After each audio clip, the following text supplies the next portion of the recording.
Okay, next we have some review problems dealing with the 45-45-9 triangle theorem and the 30-60-90 triangle theorem.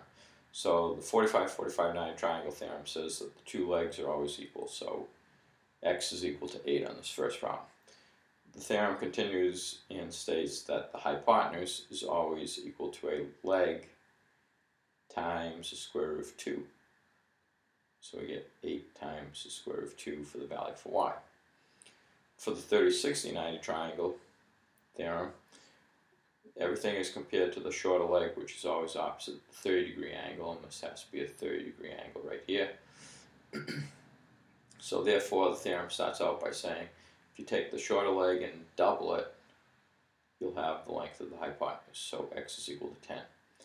If you take the shorter leg and multiply it by the square root of 3, you'll have the length of what's called the longer leg. So in this case, we get 10 for the value for x and 5 square root of 3 for the value for y.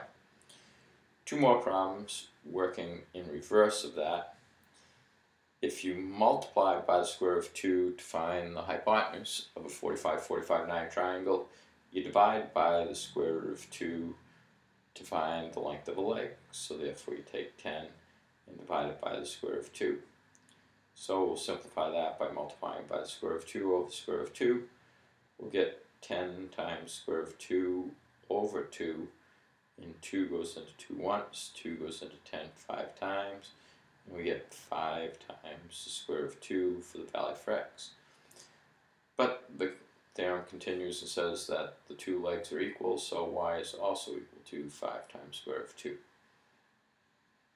And for a 30-60-90 triangle, if the longer leg, which is opposite the 60-degree angle, is given, when the shorter leg is given, you multiply by the square root of 2 to find the longer leg. So to go backwards, you take the longer leg and divide it by the square root of 3. You'll have the length of the shorter leg.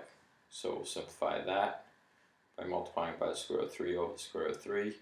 And we get 9 times square root of 3 over the square root of 9, which is 3.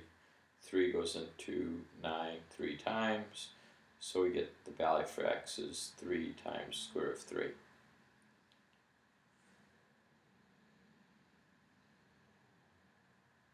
The theorem then continues and says that the hypotenuse is double that, so we take 3 times square root of 3 and double it, multiply it by 2, which gives us 6 times square root of 3 for the length of the hypotenuse.